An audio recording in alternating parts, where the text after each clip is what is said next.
की चर्चा होगी। तुला लगन की जन्म कुंडली के 12 भावों में राहु देव बैठेंगे तो वो अपनी महादशा और अंतरदशा में क्या फल प्रदान करेंगे, इस विषय को लेकर। चूंकि जो तुला लगन है वो शुक्र का लगन है, शुक्र दैत्यों के गुरु हैं, और जो राहु देव हैं उनकी श्रेणी भी दैत्य ग्रह में आती है, और दैत्यों के गुरु शुक्र हैं, तो यहाँ पर राहु के भी गुरु हुए शुक्र। तो शुक्र और राहु में गुरु शिष्य का संबंध है। इस स्थिति में ये जो लगन है उस लगन में, तुला लगन में राहु देव कारक माने जाएंगे, क्योंकि ये इनके मित्र का लगन है। यद्यपि सभी ग्रहों की राशि अपने आप सभी ग्रहों का देखा जाए तो हो जाता है, इसलिए राहु और केतु की कोई विशेष राशि नहीं बचती, लेकिन फिर भी जो बुध की उच्च राशि है कन्या राशि, उसको राहु अपनी राशि मानता है, और केतु बृहस्पति की साधारण राशि मीन राशि को अपनी राशि मानता है। तो यहां पर देखा जाए तो जो बुध हैं उनके कन्या राशि में फल के अकॉर्डिंग ही राहु भी कई बार देता है, क्योंकि राहु कन्या राशि को अपना राशि मानता है। लग्न में राहु देव रहेंगे तो यहां पर ये मित्र राशि का हो जाएंगे। राहु की दशा अंतरदशा में आपको आपके कार्य क्षेत्र में हमेशा भटकाव की स्थिति देखने को मिलेगी। आप अपने व्यक्तित्व में कभी भी स्थिरता नहीं ला पाएंगे। जब लग्न में राहु विराजमान होंगे तो आपका मन हमेशा चंचल रहेगा, भटकाव वाली स्थिति रहेगा। लेकिन ये लग्न का राहु श्रेष्ठ और सफल भी बनाता है, क्योंकि यहाँ पर राहु उच्च कोटि का धनवान भी बना देगा, क्योंकि तुला राशि में बैठा है, और काल पुरुष की कुंडली के लिए तुला राशि व्यापार की राशि है, तो बिजनेस व्यापार के लिए ठीक है। कई बार उसमें धोखा दिलाता है, क्योंकि इसकी दृष्टि विवाह स्थान पर जाती है, सप्तम भाव पर, तो बिजनेस के भाव पर जाती है दृष्टि, तो वहां से समस्या दिलाता है। ये राहु लगन में है तो धन तो दिलाएगा। राहु की दशा अंतरदशा में आपकी मैरिज भी हो जाएगी। इसकी 7वीं दृष्टि विवाह स्थान पर है, तो विवाह में मिसअंडरस्टैंडिंग देना, गलतफहमी पैदा करना, ये एक शुरुआती राहु का प्रभाव है, लेकिन वो देर सवेर अपनी दशा अंतरदशा में विवाह तो करवा ही देता है। यही राहु की पंचम दृष्टि पंचम भाव पर, तो एजुकेशन में मित्र राशि को देख रहा है, तो सफलता तो देता है, शार्प माइंडेड भी बनाता है, बुद्धि अच्छी रहती है। लेकिन कई बार अगर यहाँ पर शुक्र बैठ जाए तो फिर एक्स्ट्रा मैरिटल अफेयर का योग बना देगा। इसके अतिरिक्त यहाँ पर सूर्य बैठ जाए, मंगल बैठ जाए, तो गर्भ संतान का योग बना देगा। और एजुकेशन के लिए अच्छा है, किसी अन्य क्रूर या पाप ग्रह का प्रभाव नहीं है, उस स्थिति में कोई दिक्कत नहीं है। यहाँ से राहु की जो 9वीं दृष्टि भाग्य स्थान पर आएगी, तो भाग्य विलंब से ही सही, लेकिन मित्र राशि को देख रहा है तो साथ आपका जरूर देगा। आप जितना मेहनत करेंगे भाग्य आपके साथ हमेशा रहेगा। राहु धन भाव में नीच राशि का हो जाएंगे, राहु नीच के हुए हैं, तो यहाँ पर कई बार व्यक्ति राहु की दशा अंतरदशा में धन संचय नहीं कर पाता। पैसे व्यक्ति के जीवन में आते हैं लेकिन वो चले जाते हैं, पैसा टिकता नहीं है। इसके अतिरिक्त परिवार वालों से भी ऐसी व्यक्ति की नहीं बनती है। परिवार के लोग कुछ कहेंगे तो यह व्यक्ति कुछ कहेगा, इस व्यक्ति की कुछ और विचारधारा रहेगी, परिवार वाले लोगों की अन्य कुछ विचारधाराएं रहेगी, तो इस व्यक्ति का परिवार में आपस में नहीं बनती है। अगर इस राहु पर क्रूर या पाप ग्रह में मंगल शनि की दृष्टि आ जाए तो फिर व्यक्ति कई बार न चाहते हुए भी उसकी मुख से निकलने वाली जो वाणी है वो खराब हो जाती है। व्यक्ति गंदी गंदी गालियां भी देना शुरू कर देता है, परिवार वालों से बिल्कुल नहीं बनती। यहाँ से राहु की दृष्टि 6ठे स्थान पर, तो शत्रुओं से तो ठीक है, शत्रु को पराजित करने का काम करेंगे, लेकिन कोई ना कोई एक रोग, भ्रामक रोग, जो कि बहुत लंबा, छोटी मोटी रोग तो देते हैं लेकिन कोई बहुत लंबा रोग नहीं देते, लेकिन मन में एक भ्रम रहता है कि मुझे इस तरह का बीमारी है, मुझे भगत के पास, ओझे के पास या फिर किसी भी तांत्रिक के पास जाना चाहिए इसकी उपचार हेतु, जबकि वैसा कुछ रहता नहीं है। हाँ, ये एक अलग चीज है कि अगर कोर्ट केस का आपके ऊपर कोई मसला होता है तो उसमें ये विजय जरूर दिलाएंगे। कंपटीशन के लिए भी ठीक है, लेकिन मंगल या और शनि हो यहाँ पर, चाहे मंगल या शनि में से कोई भी हो, तो फिर दिक्कत उत्पन्न होगा। चोट चपेट, एक्सीडेंट, ऑपरेशन का भी योग बनेगा।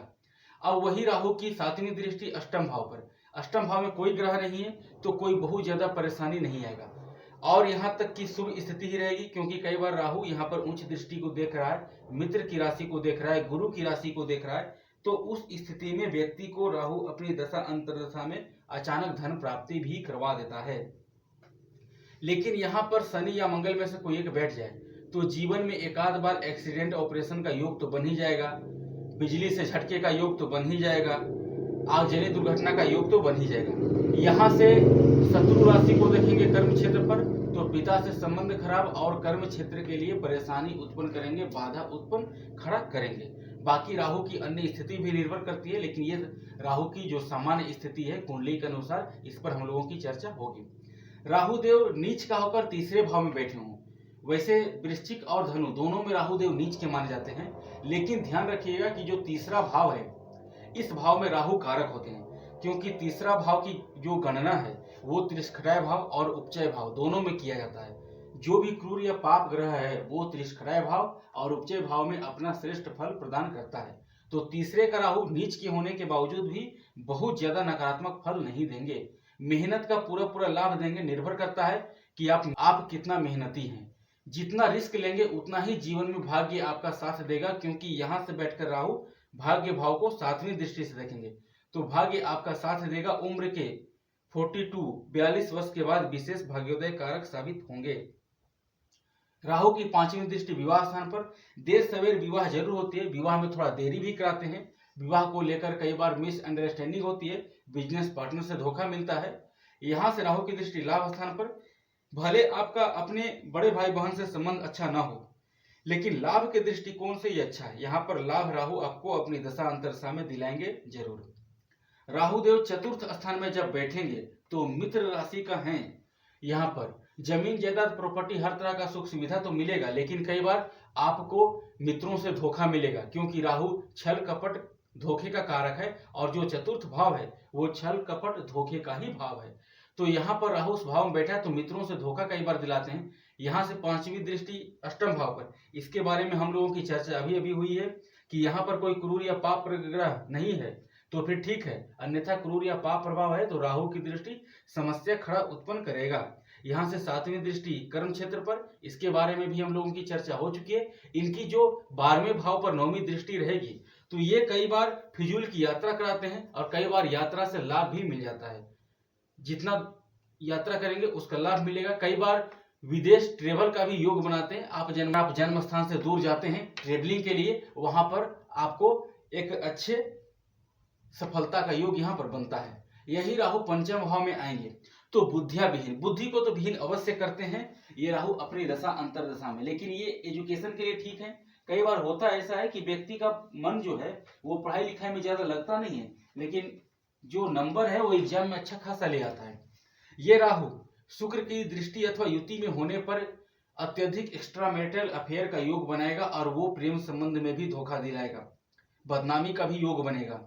यहाँ का राहु अन्यथा शार्प माइंडेड है, एजुकेशन के लिए ठीक है, करियर के लिए ठीक है, संतान के लिए ज्यादा अच्छा नहीं है। अगर ये राहु पाप प्रभाव में आया तो राहु अकेला है, कोई बहुत ज्यादा नकारात्मक प्रभाव नहीं देगा। यहाँ से इनकी दृष्टि 9वें भाव पर, इसके बारे में हम लोगों की चर्चा हो चुकी है। यहाँ से दृष्टि 7वें स्थान जो पड़ेगी वो 11 भाव पर, इसके बारे में भी हम लोगों की चर्चा हो चुकी है। तो राहु की जो 9वीं दृष्टि है वो लग्न पर आएगी तो ये लग्न को भी आपको भी भ्रमित करेंगे, आपके भी माइंड को हमेशा भटकाव में स्थिति रहेंगे। कई बार व्यक्ति चयन नहीं कर पाता है कि मुझे कौन सा सब्जेक्ट लेना चाहिए एजुकेशन के लिए, लेना कुछ और रहता है, ले कुछ और लेता है। कई बार पढ़ाई में इसी वजह से मन नहीं लगता है और कई बार उसको संतान के पक्ष से भी मति भ्रमित का योग बनाएंगे। राहुदेव जब छठे में होंगे तो छठा भाव चूंकि त्रिष्कराय भाव है, उपचय भाव है और यहाँ पर कोई भी क्रूर या पाप ग्रह अच्छा फल प्रदान करता है तो राहु यहाँ पर अच्छा फल प्रदान करेंगे। शर्त यह है कि ये राहु यहाँ पर शनि अथवा मंगल सूर्य की दृष्टि युति में नहीं होने चाहिए, अन्यथा राहु का शुभ फल नहीं अपितु नकारात्मक फल मिलेगा। राहु यहाँ पर किसी अन्य क्रूर या पाप ग्रह के साथ नहीं है, गुरु के साथ नहीं है, तो फिर ये राहु आपको शत्रुहंता योग बनाएगा, कोर्ट केस में विजयी दिलाएगा। इसके अतिरिक्त जो भी मेहनत करेंगे उसका पूरा पूरा लाभ दिलाएगा। यहाँ से कर्म क्षेत्र पर दृष्टि डाला तो कार्य को भी स्थिर कर देगा, कर्म में भी सफलता देगा। यहाँ से दृष्टि 12वें स्थान पर, जो भी यात्रा करेंगे उससे भी लाभ, और अगर किसी तरह का नींद की प्रॉब्लम है उसको भी दूर करेगा। यहाँ से धन स्थान पर दृष्टि तो धन संचयन भी होता है और परिवार लोगों से भले ना बने लेकिन धन संचय होता है। किंतु यही राहु अगर क्रूर या पाप प्रभाव के साथ है तो फिर लड़ाई झगड़े कोर्ट केस की स्थिति बनी रहती है। कर्म क्षेत्र हमेशा बाधित रहता है, पिता से संबंध खराब रहता है। 12वें भाव पर दृष्टि होने की वजह से क्या है कि जेल यात्रा का योग बनता है, फिजूल का खर्च, फिजूल का व्यय, फिजूल का लोन की स्थिति बनती है। धन स्थान पर दृष्टि, जो भी जमा पूंजी धन है वो व्यय हो जाता है, खर्च हो जाता है, परिवार के लोगों से सपोर्ट नहीं मिलती है, वाणी भी व्यक्ति की खराब हो जाती है। राहु देव जब सप्तम भाव में होंगे तो वैवाहिक जीवन को लेकर भ्रमात्मक स्थिति बना देते हैं। अगर आपके अंदर कोई नकारात्मक विचार नहीं है, आपके अंदर कोई बुराई नहीं है, फिर भी सामने वाले जो रिश्तेदार आते हैं उन्हें कई बार लगता है कि ये व्यक्ति के अंदर कुछ ना कुछ ऐसा बीमारी या फिर ऐसा जो दिक्कतें हैं वो है। इस तरह का माइनस पॉइंट यहाँ पर राहु देता है। क्योंकि शत्रु राशि में राहु बैठा है तो इस भाव में शत्रु राशि का राहु आपको विवाह तो विलंब से कराता है लेकिन करवाता जरूर है। यहाँ से लाभ भाव पर दृष्टि तो विवाह बाद तरक्की दे चुकी है। यहाँ से जो लग्न पर दृष्टि देंगे तो लग्न का फल हमने जान लिया है। यहाँ से जो मेहनत घर को देखेंगे तो मेहनत का पूरा पूरा लाभ देंगे। यहाँ से देखिएगा कि मेहनत जितना करेंगे आप अपने बिजनेस कारोबार को लेकर के, इसमें थोड़ी सी सतर्कता आपको बरतनी होगी। अपने बिजनेस पार्टनर से धोखा मिलने का योग बन रहा है तो पार्टनरशिप में बिल्कुल भी व्यापार ना करें, बिजनेस ना करें, खुद के नाम पर करें, खुद अकेले करें, अच्छा है। पार्टनरशिप में यहाँ तक कि अपने जीवन साथी को भी ना बनाएं तो भी अच्छा है। यही राहु अष्टम में हो उच्च राशि का, तो यहाँ पर अष्टम भाव में उच्च राशि का राहु है। ये राहु आपको अचानक अपनी दशा अंतर दशा में लॉटरी सट्टे शेयर मार्केट जुए से निवेश करने में से काफी अच्छा धन लाभ कराता है। लेकिन शर्त यह है कि ये राहु क्रूर या पाप प्रभाव में नहीं होना चाहिए। राहु की 12वें स्थान पर दृष्टि तो कई बार बहुत ज्यादा अत्यधिक मात्रा में धन आ जाता है। यहाँ से जो राहु 12वें स्थान को देख रहे हैं, जन्म स्थान से दूर जाने पर भी व्यक्ति को सफल होता है। यहाँ से धन स्थान पर दृष्टि, धन संचय अच्छा होता है। अगर सेकेंड हाउस पर कोई पाप प्रभाव नहीं है तो यहाँ से सुख स्थान पर दृष्टि, 9वीं दृष्टि तो सुख सामग्री का जो वस्तु है वो उपलब्ध हो जाता है व्यक्ति के जीवन में राहु की दशा अंतर दशा में। यही राहु शत्रु नक्षत्र में हो, निर्बल हो, पाप प्रभाव में हो तो फिर धन संचय में कमी करेगा, सुख सुविधा की वस्तु देगा ही नहीं और व्यय कराता रहेगा, कोई लाभ नहीं देगा। राहु उच्च का होकर भाग्य स्थान में, भाग्य को स्लो जरूर करेंगे परंतु भाग्य आपका सदैव साथ देगा, इसमें कहीं कोई दो राय नहीं है। यहाँ से लग्न पर दृष्टि ये भी ठीक है, जब जैसा तब तैसा आपको बता देंगे, कब किसके साथ क्या व्यवहार करना है वैसा आपको यहाँ पर राहु की दृष्टि बता देगी। यहाँ से भाग्य स्थान पर दृष्टि, इसकी चर्चा हम लोगों ने कर रखी है। यहाँ से 9वीं दृष्टि आ जाएगी पंचम भाव पर, तो यहाँ भी एजुकेशन के लिए ठीक है लेकिन संतान से संबंध के लिए यह संतान सुखों में कमी करेगा, प्रेम संबंध में धोखा दिलाने का योग बनाता है। राहु 10वें भाव में हो तो भले यहाँ पर राहु शत्रु राशि का है लेकिन राहु जिसके 10 में दुनिया उसके बस में, ये एक तरह का कहावत कहा गया है और ये कई बार सत्य साबित भी होता है। क्योंकि 10वीं का राहु राजनीति के लिए श्रेष्ठ माना जाता है। करियर में, राजनीति के क्षेत्र में, कूटनीति के क्षेत्र में बहुत ऊंचाइयों तक ले जाता है। ये राहु कर्म क्षेत्र के लिए बहुत अच्छा है, करियर आजीविका के लिए बहुत अच्छा है। यहाँ से धन स्थान पर दृष्टि तो धन की वृद्धि का योग, धन में कोई कमी नहीं। सुख स्थान पर दृष्टि तो सुख की सामग्री का मौजूद होना देर सवेर आवश्यक है। यहाँ से छठे भाव पर दृष्टि, शत्रु पर भारी पड़ेंगे, ये स्थिति बनती है। लेकिन ये राहु अगर चंद्र के साथ हो तो भी अच्छी स्थिति है, चंद्र स्वग्र रही है। ये राहु मंगल के साथ आया तो थोड़ी सी बदनामी कर्म क्षेत्र में होगी, फिर भी आप सफल रहेंगे। राहु लाभ स्थान में तो राहु जब एकादश में बैठेंगे, यद्यपि यहाँ पर शत्रु राशि के साथ बैठे हैं, पेट से संबंधित इशू होगी क्योंकि सिंह राशि राशियों के क्रम में पेट का भाव है तो उस राशि में बैठे हैं तो पेट से संबंधित इशू होगा। बड़े भाई बहन से आपका संबंध खराब हो सकता है, संतान से संबंध अच्छा ना हो ये एक अलग बात है। प्रेम संबंध में धोखा मिल सकता है, एक्स्ट्रा मैरिटल अफेयर हो सकता है। संतान एजुकेशन के लिए काफी अच्छा कुंडली है, एजुकेशन अच्छी रह सकती है। लेकिन ये राहु लाभ बहुत करेगा, अपनी दशा अंतर दशा में पैसे खूब देगा। शुक्र के नक्षत्र में बैठे बहुत अच्छा योग है, शुक्र यहाँ पर लगने से बहुत अच्छा स्थिति है।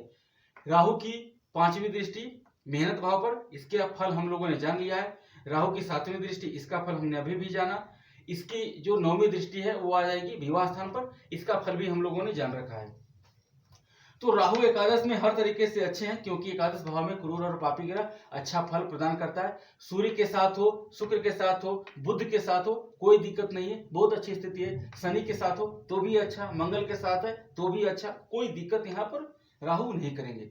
यही राहु 12वें स्थान में बैठेंगे तो राहु का 12वें स्थान में फल यद्यपि कहीं से भी अच्छा नहीं है, क्योंकि जो 12वें भाव का राहु है जेल यात्रा, कोर्ट केस का सामना कराता है, एक आध बार आपको हॉस्पिटलाइज अवश्य कराता है, नींद की भी प्रॉब्लम लाता है। यहाँ पर राहु जितना पाप प्रभाव में होगा, पाप ग्रह का दृष्टि युति मिलेगा राहु को, उतना ही आपके जीवन में परेशानियां, नकारात्मकता बढ़ेगी, जीवन में सुखों की कमी आएगी, सैया की प्रॉब्लम होगी, नींद की प्रॉब्लम होगी, हॉस्पिटल का चक्कर लगाते रहेंगे, कोर्ट केस का चक्कर लगाते रहेंगे, कभी उससे नहीं छूट पाएंगे।